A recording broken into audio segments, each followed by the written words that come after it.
Yesus selalu tahu kalau dirinya dicari. Karena itulah nature-nya Tuhan. Tuhan selalu mencari. Yesus bilang di ayat ke-10 kan, ya, anak manusia datang untuk mencari yang hilang. Dari Taman Eden, nature-nya Tuhan kayak begitu. Selalu mencari yang jatuh dalam dosa. Nah makanya saudara, apapun yang lagi terjadi sama saudara, jangan pernah stop cari Tuhan Yesus. Cari dia. Setiap hari. Setiap hari cari Tuhan Yesus.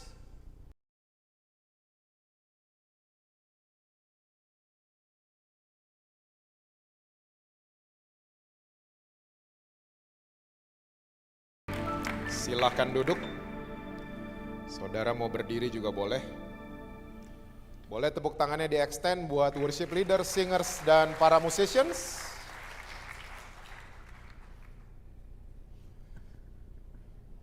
Shalom saudara-saudara semua. Apa kabar saudara-saudara? Semua masih percaya Yesus? Masih baca Alkitab? Masih mau ke surga? Siapa yang mau duluan? Saya mengucapkan terima kasih buat Bapak Ibu Gembala yang memberikan saya kesempatan untuk saya bisa melayani saudara-saudara sepanjang hari ini. Oke, sore hari ini saya mau share satu isu buat saudara-saudara yang namanya orientasi.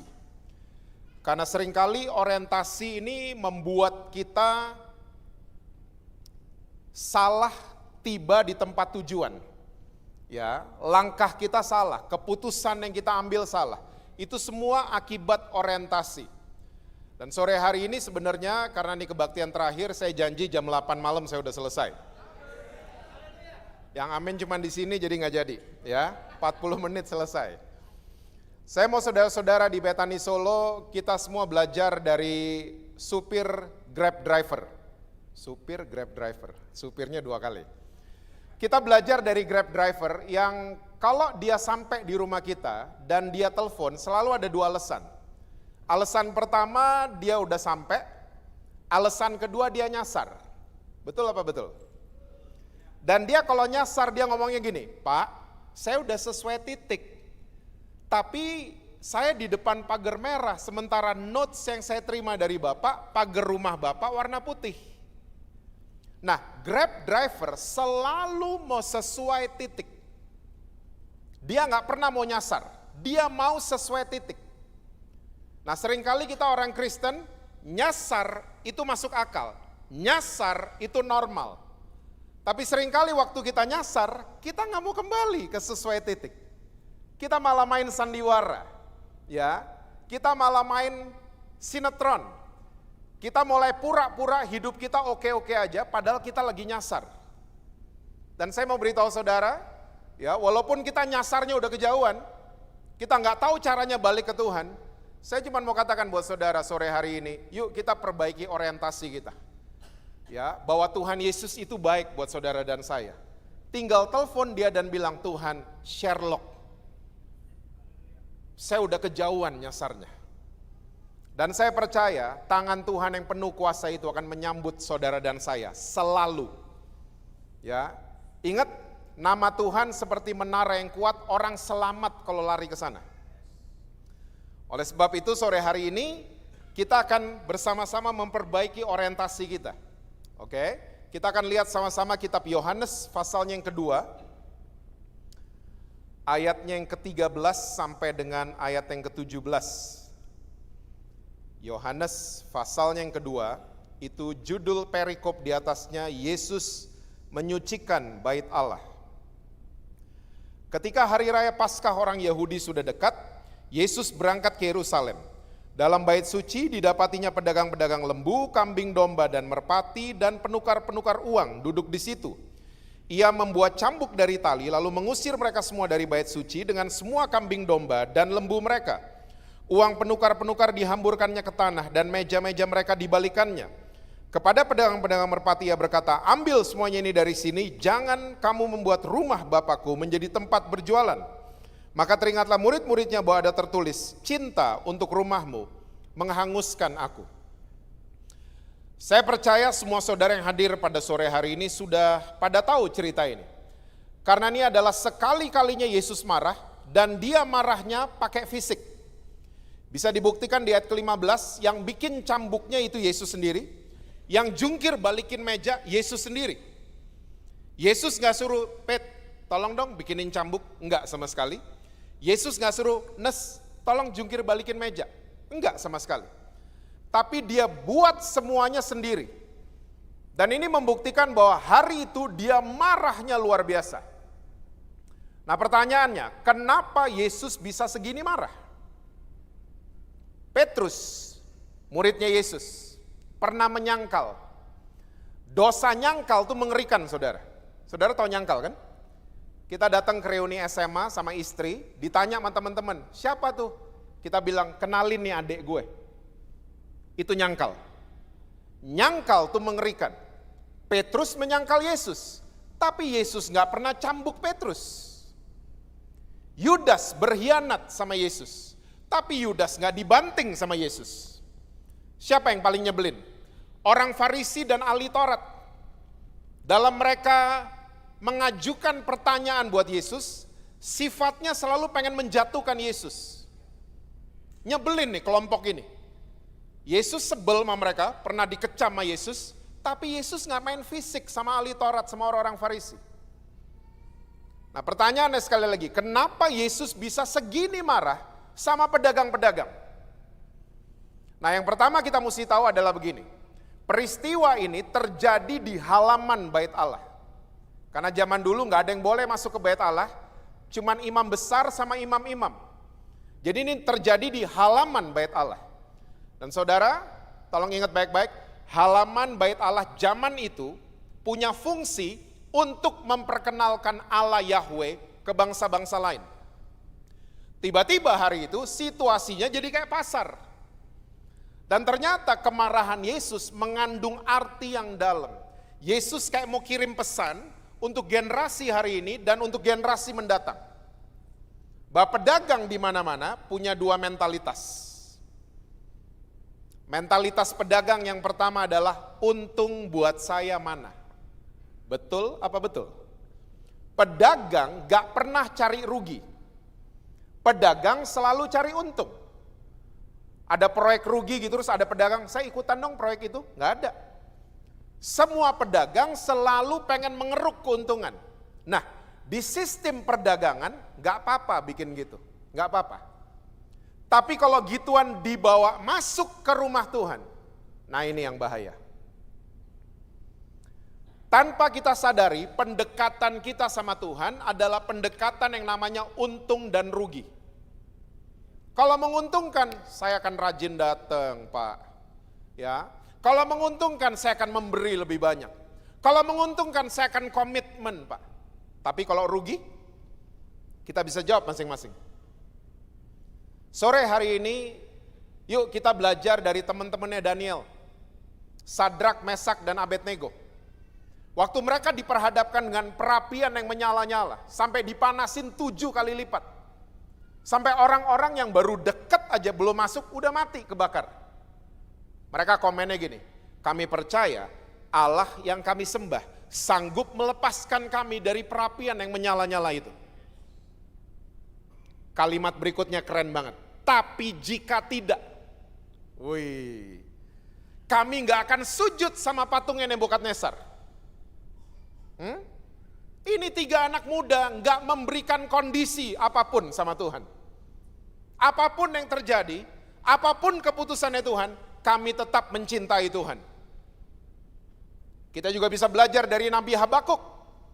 Ya, Habakuk 3 ayat yang ke-17 jelas dikatakan kalau pakai bahasa sekarang, walaupun gak ada panen, walaupun kebun anggur tidak berbuah, tapi saya akan tetap bersorak-sorai kepada Allah saya. Ini adalah orang-orang yang gak memberikan kondisi, gak mempertanyakan Tuhan sama sekali. Nah seringkali kita kebalik, kita maunya untung, waktu rugi kita mundur pelan-pelan. Yang pertama, mentalitas pedagang yang kedua adalah pedagang selalu mau saingan sama toko sebelah. Betul? Toko sebelah tutup jam 3, kita jam 4 dong ya. Toko sebelah tidak ada layanan delivery, kami deliverynya ada. Oke. Toko sebelah parkiran cuma cukup 60 motor. Oh, kita 100 motor dong. Ya. Sekali lagi, dalam sistem perdagangan gak apa-apa bikin gitu-gituan, gak apa-apa. Persaingan sehat itu namanya. Yang bahaya kalau dibawa masuk ke rumah Tuhan. Ini yang bahaya. Ingat, Yesus gak suka sama gini-ginian. Dan itu kepengaruh sama orang Kristen sampai hari ini. Ya, kita masuk ke rumah Tuhan, kita cuman saing-saingan satu dengan yang lain. Saya memberi lebih banyak ya daripada kamu, saya lebih tahu ayat banyak dibanding kamu. Ya, saya ngerti Alkitab lebih dari kamu dan seterusnya. Terjadi. Makanya habis Yesus marah, murid-muridnya teringat dengan perkataannya pemazmur, Raja Daud. Yuk kita lihat sekali lagi ayat yang ke-17. Yohanes 2 ayat 17. Maka teringatlah murid-muridnya bahwa ada tertulis, cinta untuk rumahmu menghanguskan aku. Seharusnya kita datang ke rumah Tuhan dengan mentalitas seperti ini. Cintaku akan rumahmu menghanguskan aku. Tuhan, saya datang ke rumah Tuhan, ya, apapun yang terjadi Tuhan, tolong hanguskan saya. Hanguskan sifat-sifat yang belum beres di hadapan Engkau. Hanguskan semua karakter yang belum berkenan di matamu. Proses saya, bentuk saya. Seharusnya gitu. Kita masuk ke rumah Tuhan bersedia untuk dirubah. Lumayan yang amin satu. Saya punya satu follower baru. Sekarang, saya akan kasih lihat buat saudara-saudara cerita bersambung di dalam Alkitab kita. Yang hopefully ini akan memperbaiki orientasi kita. Akan membuat kita kembali sesuai titik. Kembali ke alamat yang tepat. Oke, yuk kita lihat sama-sama Lukas 18. Ayat yang ke-35 sampai dengan ayatnya yang ke-43. Lukas 18. Itu judul perikop di atasnya, Yesus menyembuhkan seorang buta dekat Yeriko. Ayat 35. Waktu Yesus hampir tiba di Yeriko, ada seorang buta yang duduk di pinggir jalan dan mengemis. Waktu orang itu mendengar orang banyak lewat, ia bertanya, "Apa itu?" Kata orang kepadanya, "Yesus orang Nazaret lewat." Lalu ia berseru, "Yesus anak Daud, kasihanilah aku." Maka mereka yang berjalan di depan menegur dia supaya ia diam, namun semakin keras ia berseru, "Anak Daud, kasihanilah aku." Lalu Yesus berhenti dan menyuruh membawa orang itu kepadanya. Dan ketika ia telah berada di dekatnya, Yesus bertanya kepadanya, "Apa yang kau kehendaki supaya aku perbuat bagimu?" Jawab orang itu, "Tuhan, supaya aku dapat melihat." Lalu kata Yesus kepadanya, "Melihatlah engkau, imanmu telah menyelamatkan engkau." Dan seketika itu juga melihatlah ia, lalu mengikuti dia sambil memuliakan Allah. Seluruh rakyat melihat hal itu dan memuji-muji Allah. Saya percaya semua saudara juga sudah tahu cerita ini. Dan cerita ini juga dicatat di Injil Markus, pasal yang ke-10. Nah, bedanya Markus sama Lukas, Markus menulis orang ini ada namanya. Ya, biasanya Lukas itu lebih detail, saudara. Ya, karena dia dokter, tapi nggak tahu kenapa di cerita ini Markus yang lebih detail. Disebut pula nama papanya. Nama pengemis yang buta ini Bartimeus, papanya namanya Timeus. Nah, yang nggak dicatat oleh Markus dan Lukas adalah orang ini terkena kusta. Nggak dicatat. Dari mana Pak Jesse tahu? Dari bukti yang ada. Satu, dia tinggal di pinggir kota. Orang zaman dulu kalau terkena kusta, gak boleh tinggal di pasar legi. Mesti nyingkir, gak boleh tinggal di tengah kota, gak boleh. Ya, mesti nyingkir ke pinggir kota. Dan dia punya dress code baru, namanya jubah. Dan jubah pengemis zaman dulu itu unik. Harus lewatin jari tangan, lewatin jari kaki, dan ada hoodie-nya. Hoodie zaman sekarang cuma lewatin mata. Mereka zaman dulu mesti lewatin dagu. Ditutup semua. Karena apa? Badannya penuh dengan lepra. Yang ketiga, dia tinggal di pinggir kota, nggak kayak sekarang. Pinggir kotanya Solo mungkin Sukoharjo. Ya. zaman itu benar-benar tinggal di pinggir jalan, di pinggir kota. Gak punya rumah, homeless. Nah, dia akhirnya punya profesi baru, namanya pengemis. Jadi ini adalah ciri-ciri atau bukti-bukti otentik orang ini terkena kusta. Nah, hari itu Yesus lewat. Ya. Dan waktu dia tahu Yesus lewat, dia menjerit, "Anak Daud, kasihanilah aku." Disuruh diam, dia tetap menjerit. Sampai Yesus tercuri perhatiannya, Yesus suruh murid-muridnya panggil dia. Dipanggil sampai di depan Yesus, Yesus bertanya pertanyaan yang mahal. Mahal pertanyaannya. Apa yang kamu kehendaki aku perbuat bagi kamu? Wih. Saudara misalnya baru bangun tidur, kucek-kucek mata, tiba-tiba pas buka ada Yesus di kamar. Hah? Terus Yesus tanya gitu, kira-kira saudara jawab apa? Baru kucek-kucek, baru bangun, benar-benar baru bangun. Ya, kucek-kucek mata ada Yesus, terus Yesus nanya, apa yang kamu kehendaki aku perbuat bagi kamu? Saudara buka mata, ada Yesus, ya ampun, tolong dong beliin ayam Malioboro. Yang bakar sama yang goreng, sambal ekstra, kita gitu jawabnya? Enggak mungkin, enggak penting. Hah? Ini pertanyaan mahal soalnya. Ya. Dan pengemis ini Bartimius juga ditanya pertanyaan mahal. Tapi dia menjawabnya, bayangin, semua yang hina ada di dia. Dia kusta, dia buta, dia pengemis, dia segala macam, dia homeless. Semua yang hina ada di dia. Dia bisa aja jawab, Tuhan saya mau unta dong 10. Ya, atas nama saya semuanya. Dia bisa kayak gitu. Tapi hari itu dia menjawab, Tuhan, aku pengen melihat. Dan mujizat terjadi. Sekali lagi, ini adalah cerita yang luar biasa di Alkitab saudara dan saya. Tapi sore hari ini, saya ingin membahas cerita ini dari angle yang berbeda buat Betani Solo. Yuk kita lihat lagi ayat yang ke-36, coba lihat. Waktu orang itu mendengar orang banyak lewat, ia bertanya, apa itu? Stop sampai di situ. Pertanyaan apa itu selalu menjurus kepada benda. Betul. Pemberian-pemberian, materi. Ya. Jadi pertanyaan apa itu selalu menjurus kepada barang-barang. Pemberian-pemberian, apa itu? Nah, tanpa kita sadari, sebagai orang Kristen yang sudah cukup lama, ya, tanpa kita sadari, pendekatan kita sama Tuhan Yesus seringkali adalah pendekatan yang namanya apa itu.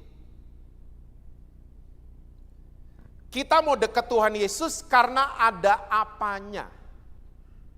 Di Betani Solo nggak ada. Gereja lain. Kita cuma mau deketin Yesus karena ada maunya aja kita. Kita selalu datengin Tuhan dengan pertanyaan, apakah Tuhan bisa sembuhin saya? Apa Tuhan bisa bayarin utang saya? Kita selalu deketin Yesus dengan pertanyaan ini, apa itu? Kita mempertanyakan pencipta dari bumi ini. Hah? Kita tuntut dia dan akhirnya mental kita jadi mental pengemis. Kita punya segalanya, tapi kita mentalnya pengemis. Ingat saudara, miskin adalah sebuah keadaan yang bisa dipulihkan sama Tuhan Yesus. Tapi ngemis itu mentalitas. Jangan saudara cocok logi, miskin pasti ngemis. Enggak. Saya ketemu orang punya segalanya masih ngemis kok. Apalagi sama Tuhan. Jadi ngemis ini mentalitas, bukan keadaan. Kita punya segalanya loh. Masih roaming. Menurut saudara kita survive pandemi 2 tahun lebih. Masih sehat sampai hari ini. Itu berkat Tuhan atau gimana? Itu berkat Tuhan. Saudara bangun pagi gak kenapa-napa tadi? sehat walafiat, masih ada nafas di hidung. Berkat Tuhan. Bisa tidur tadi malam. Ya, tidur nyenyak sampai pagi. Berkat Tuhan. Walaupun lagi deg-degan, Arsenal juara apa enggak? Kok ke situ sih ngomongnya? Ada yang batuk di atas. Kita bisa tidur nyenyak, itu berkat Tuhan yang luar biasa. Kita punya segalanya, tapi anehnya mental kita selalu ngemis deketin Tuhan. Orientasi, ingat baik-baik. Waktu orientasi kita salah, semuanya jadi salah. Semuanya jadi salah. Nah sekarang, kita lihat cerita sambungannya. Ayat berikutnya, coba lihat. Lukas 19, ayat 1 sampai 10. Judul perikopnya Sakius. Lukas 19, ayat 1 sampai 10. Yesus masuk ke kota Yeriko, tadi sama pengemis di pinggir kota Yeriko ya. Sekarang dia masuk dan berjalan terus melintasi kota itu. Di situ ada seorang bernama Sakius, kepala pemungut cukai, dan ia seorang yang kaya. Ia berusaha untuk melihat orang apakah Yesus itu, tapi ia tidak berhasil karena orang banyak, sebab badannya pendek. Maka berlarilah ia mendahului orang banyak, lalu memanjat pohon ara untuk melihat Yesus yang akan lewat di situ. Ketika Yesus sampai ke tempat itu, ia melihat ke atas dan berkata, Sakius segeralah turun, sebab hari ini aku harus menumpang di rumahmu. Lalu Sakius segera turun dan menerima Yesus dengan sukacita. Tapi semua orang yang melihat hal itu bersungut-sungut, katanya ia menumpang di rumah orang berdosa. Tapi Sakius berdiri dan berkata kepada Tuhan, Tuhan, setengah dari milikku akan kuberikan kepada orang miskin. Dan sekiranya ada sesuatu yang kuperas dari seseorang, akan kukembalikan 4 kali lipat. Kata Yesus kepadanya, hari ini telah terjadi keselamatan kepada rumah ini, karena orang ini pun anak Abraham. Sebab anak manusia datang untuk mencari dan menyelamatkan yang hilang. Jadi habis Yesus selesai sama pengemis itu, Yesus masuk ke kota Yeriko.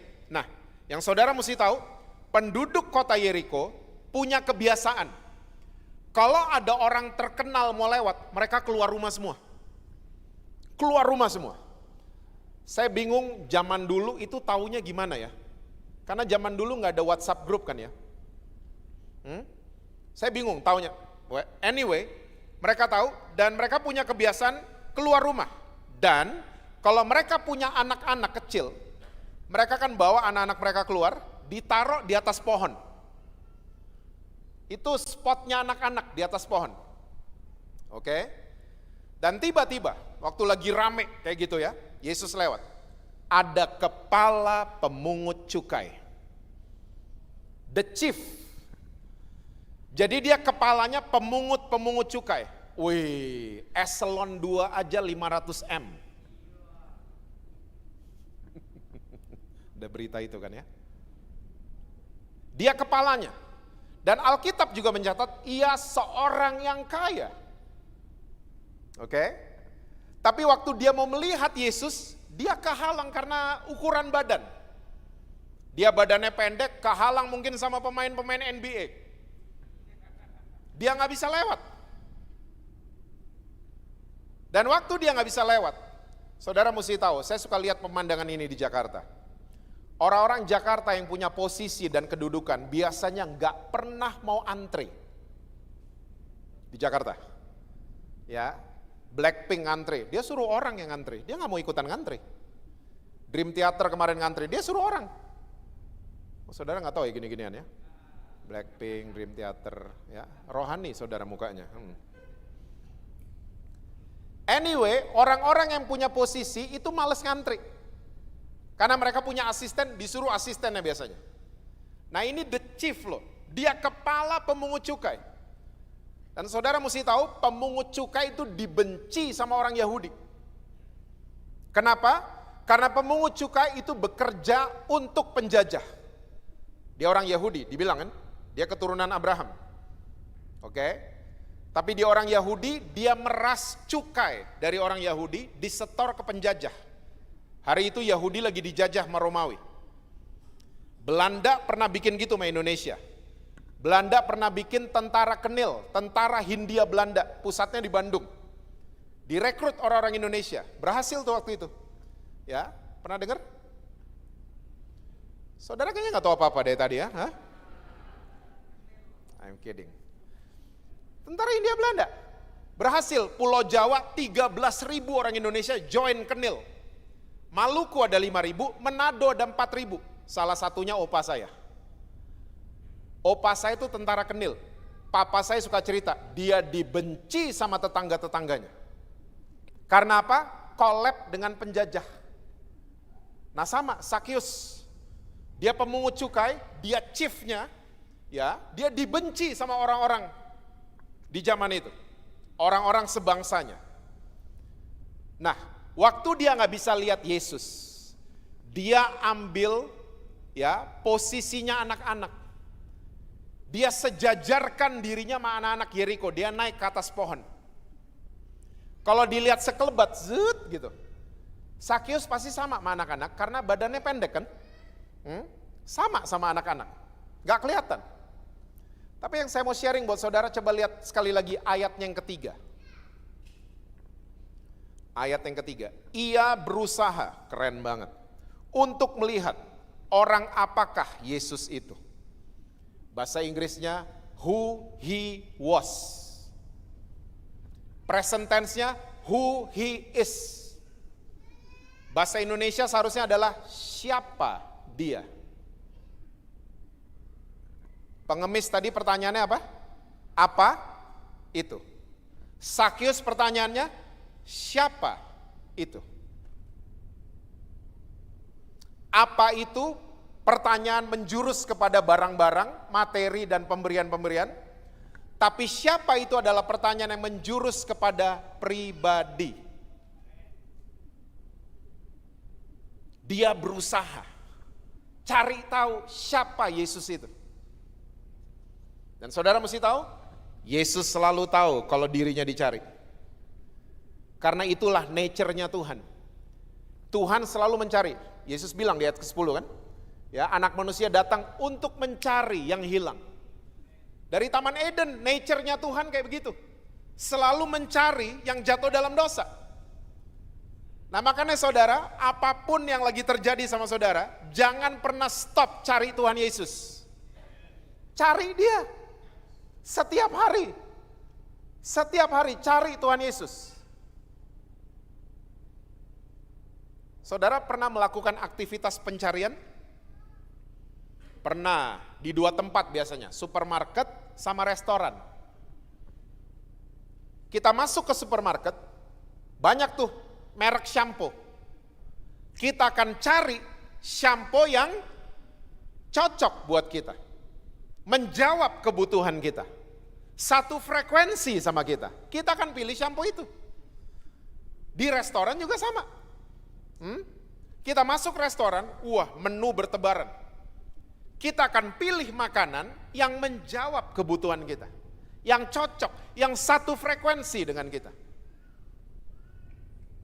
Nah frekuensinya surga selalu mencari saudara dan saya. Ingat supir Grab tadi? Nah kalau kita cari sesuai titik juga, kita satu frekuensi sama surga. Satu frekuensi. Makanya yang disamperin pohon aranya Sakyus. Sakyus segera turun. Hari ini aku harus numpang di rumahmu. Ya. Kalau saudara baca dari terjemahan-terjemahan lain, ternyata Yesus ngomong ini, Sakyus segera turun sebab hari ini aku mau nginep di rumah kamu. Wih, Yesus mau nginep.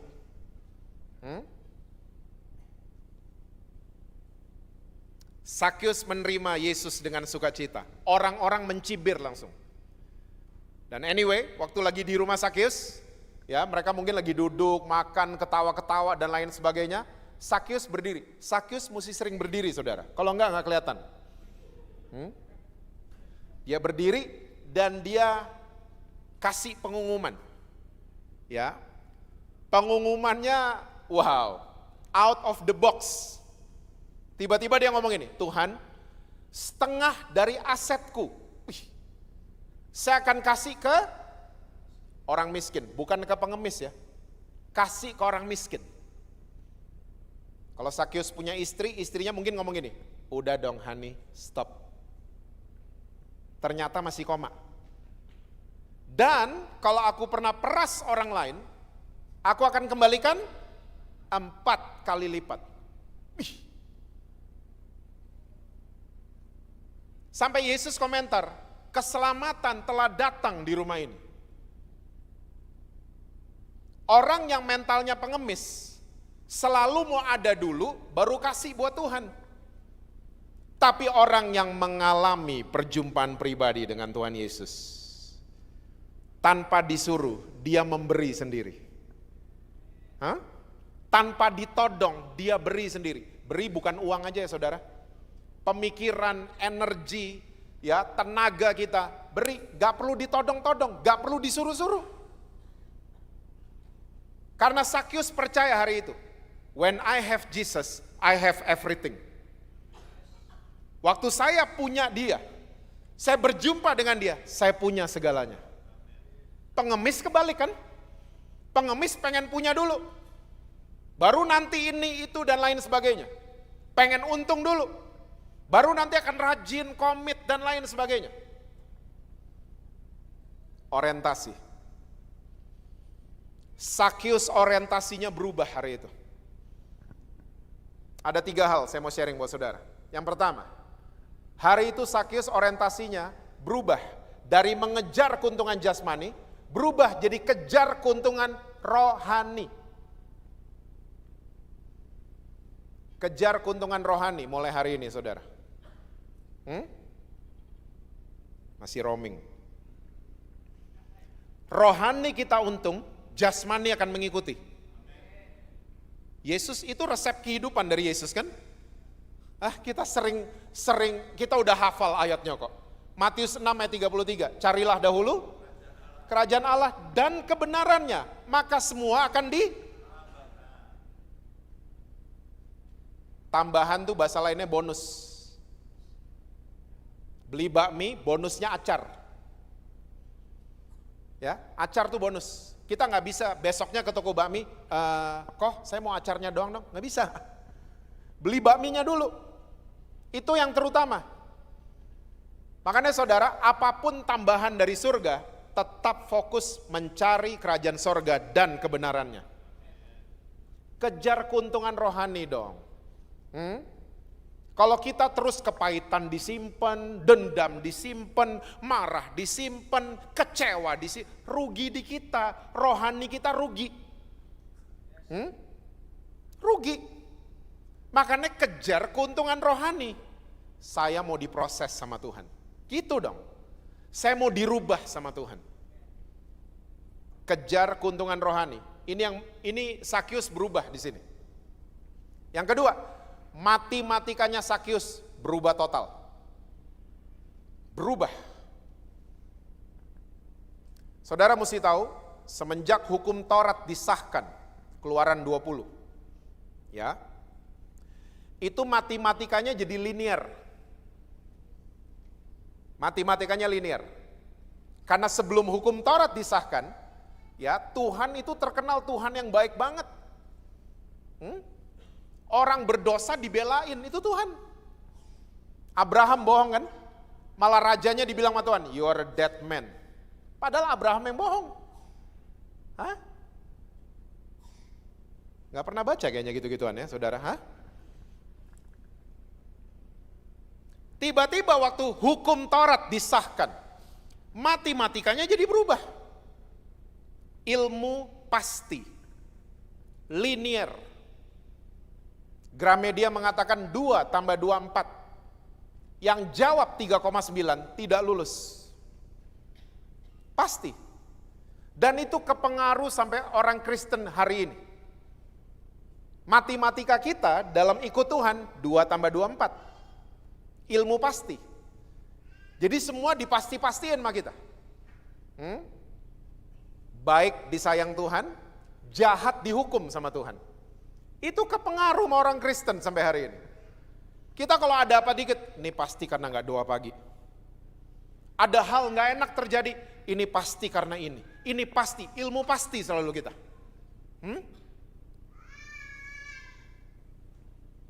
Keselak duri ikan, ini pasti gak ke gereja soalnya tadi pagi. Semua hal yang gak enak, kita langsung menuduh diri kita. Karena matematika kita gitu, isi kepala kita begitu. Saudara pernah lihat matematikanya perjanjian baru? 5 tambah 2 sama dengan 5.000 surplus 12. Ini matematika dari mana? Di Gramedia gak ada. Dan orang sepinter manapun, cum laude manapun, gak akan pernah ketemu sama dengannya di mana.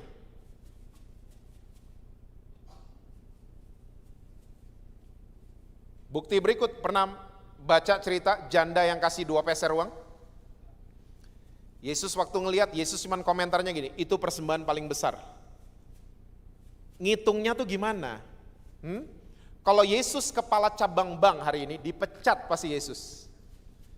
Kok nasabah paling kecil kamu bilang paling besar? Donatur hari itu yang sudah nyumbang jutaan dolar, tersinggung pasti sama Yesus. Enak aja tuh gondrong, gue udah ngasih jutaan dolar, dibilang janda itu paling besar.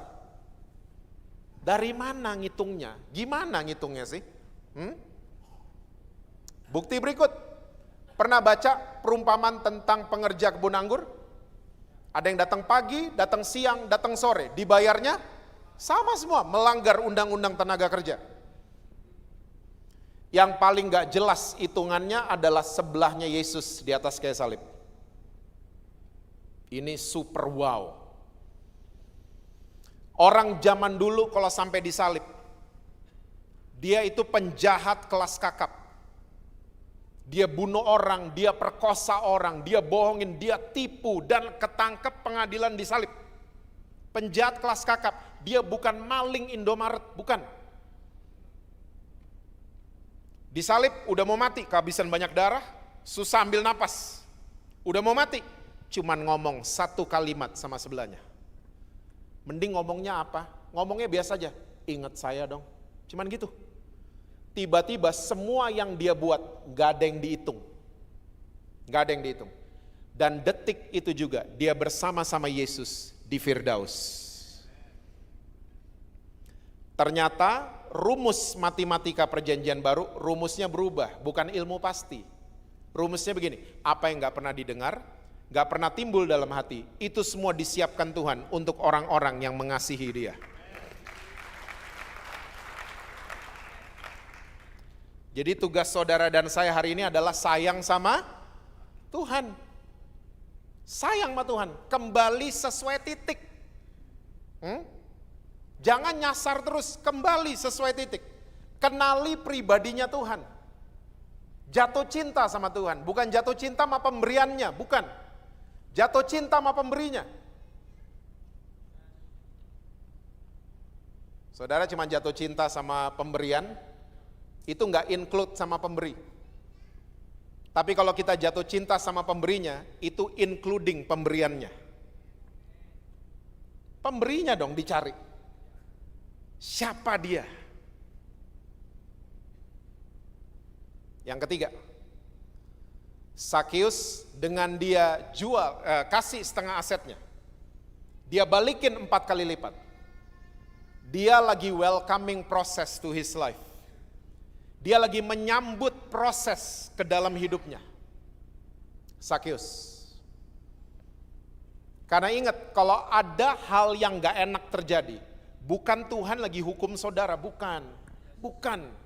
Tuhan lagi sayang sama saudara, dia lagi memproses saudara. Jangan merasa dihukum sama Tuhan. Kalau ada hal yang gak enak lagi terjadi. Pendapatan turun, income turun, jangan merasa, saya kenapa ya?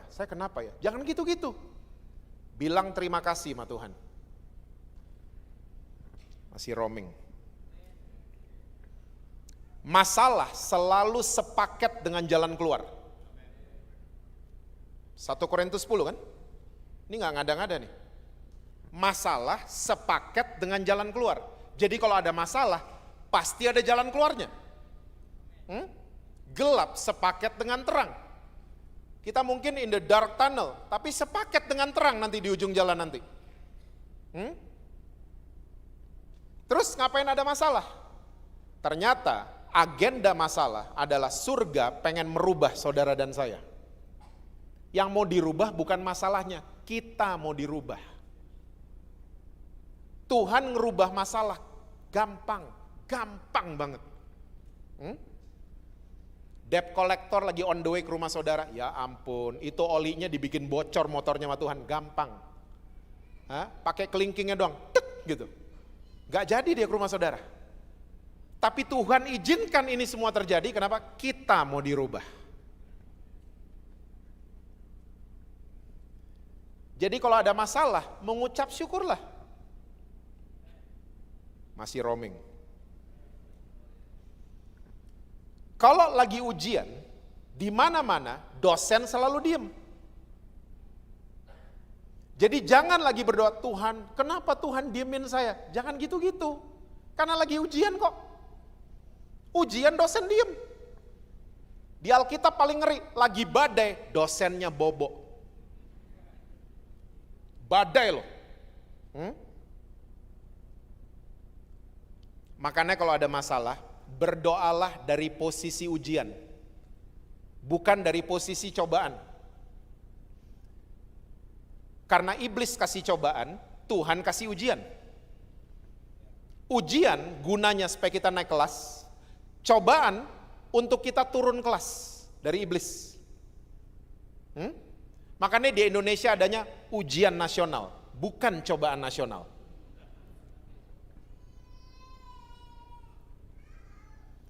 Oleh sebab itu, berdoalah dari posisi ujian. Coba, saudara dulu kalau doain anak saudara mau ulangan umum, mau ujian, doanya gimana? Tuhan, kami menyerahkan anak-anak kami supaya mereka bisa mengerjakan ujian dan mereka akan naik kelas. Sama kita doanya buat anak-anak? Atau ada yang beda? Kalau mereka mau ujian, Tuhan, kami berdoa dia akan tetap tinggal di kelas yang sama. Kita gitu? Enggak kan? Berdoa dari posisi ujian, kita yakin anak kita naik kelas. Nah, kenapa kalau ujian di sekolah kehidupan kita nggak yakin? Kita nggak yakin, kita selalu berdoa dari posisi kalah. Posisi seakan-akan kita lagi dicobai sama iblis. Tuhan, saya orang tua yang gagal. Saya patut terima sakit ini karena 10 tahun lalu saya bikin salah sama Tuhan. Itu doa dari posisi kalah. Doa dari posisi menang dong. Tuhan, terima kasih. Tuhan tunjuk saya untuk menyelesaikan masalah ini. Mulai ada yang amin. Tapi masih keberatan kayaknya. Amin. Jangan gitu dong,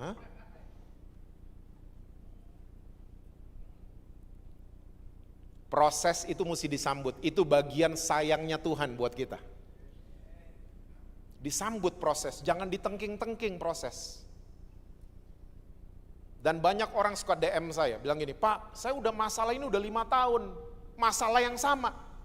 Nah, waktu saya bilang, gimana, kamu berubah gak? Enggak, saya terus bertanya sama Tuhan, kenapa ini terus datang? Itu namanya sama aja kita ditinggal di kelas yang sama, gak pernah naik kelas. Makanya dirubah, cara mikir kita soal Yesus dirubah. Cari pribadinya, supaya kita makin ngerti, makin jatuh cinta. Bahwa dia pengen lihat saudara dan saya naik kelas. Bukan tinggal di kelas yang sama. Makanya dikasih ujian.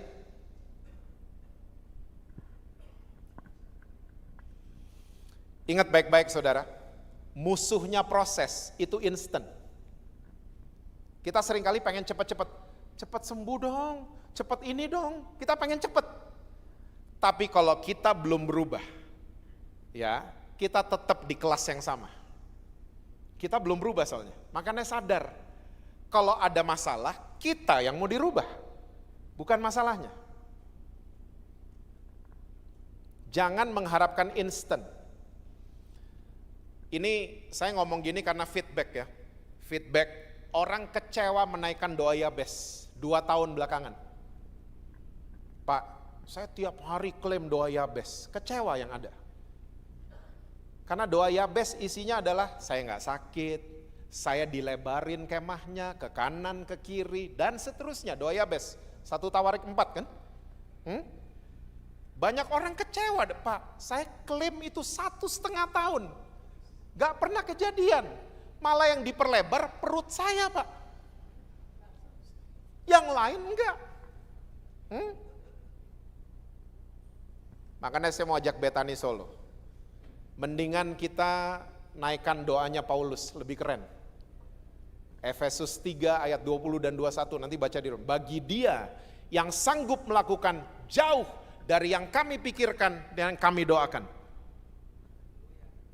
Berarti saudara minta Jaguar, dikasih Grand Max udah jauh. Wah, roaming berat. Ini pasti nih, menerjemahkan ayat itu, wah berarti saya minta 1 dikasih 2, enak aja. Enggak. Kita tadi doa dan yang kita pikirin apa? Mercy kan? Jaguar kan? Tiba-tiba dikasihnya Grand Max. Berarti Grand Max sudah jauh. Nah gitu dong terjemahin firman Tuhan. Masih gak terima? Kok Tuhan gitu sama saya? Tuhan gak jahat sama saudara. Tuhan tahu yang terbaik buat saudara. Tuhan lihat dari atas, dikasih mercy lo belagu nanti. Nanti lo sombong, lo jalan mau berondong nanti. Grand Max dulu. Itu Tuhan. Dia lebih senang memproses kita supaya kita gak sombong, gak kegedean kepala, pakai helm Gojek masih muat.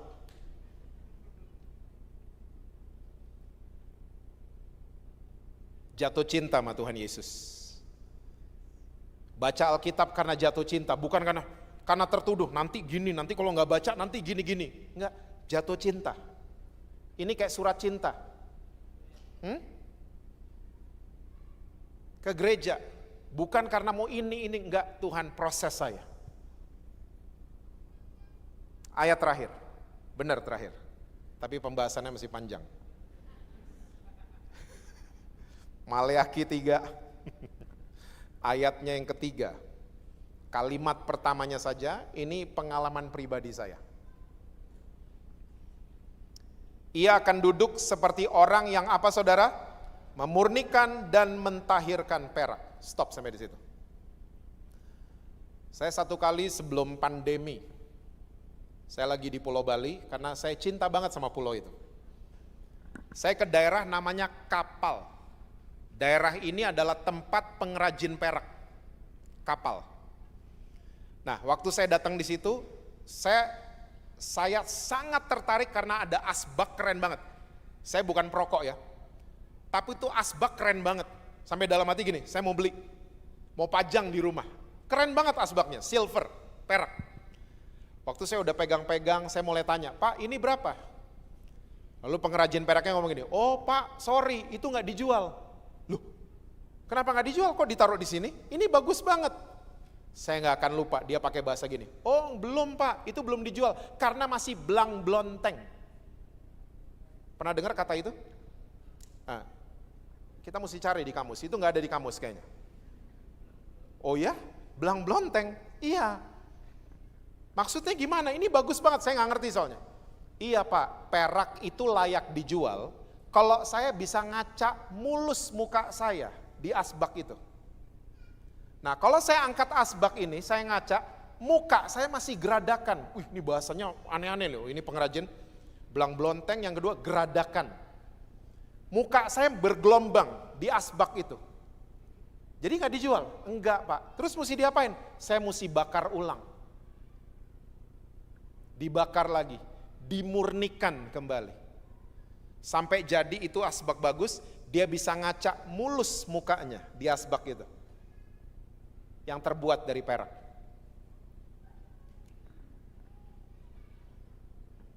Kita kalau lagi masalah, panas, kok belakang gak tahu? Emosian jadinya, kayak lagi dibakar, panas semuanya kayaknya. Coba diganti cara mikirnya. Diganti bahwa Tuhan lagi memurnikan saya. Makanya panas. Makanya situasinya panas. Tenang dong, tenang. Tenang. Kita nih lagi dimurnikan. Kita pikir udah bagus kok. Saya udah lewatin itu kok. Saya udah alamin ini kok, saya udah ampuni kok. Kok masih panas juga? Tuhan mungkin lihat, mungkin kamu pikir bagus, tapi saya belum bisa ngaca di karakter kamu. Ada karakter Kristus di sana. Saya belum bisa ngaca. Makanya saya mau murnikan kamu lagi. Saya mau mentahirkan kamu. Sampai kamu jadi serupa dengan Kristus. Serupa dengan gambarnya, bukan serupa dengan dunia. Makanya saudara, tiap hari jatuh cintalah sama Tuhan Yesus. Ya, dia beautiful banget. Dia sayang sama saudara dan saya. Ya, jatuh cinta, cari pribadinya. Saya percaya, when we have Jesus, we have everything. Amin. Tuhan berkati saudara-saudara semua. Selalu sukses, harmonis di rumah, dan rekening BCA selalu penuh buat saudara.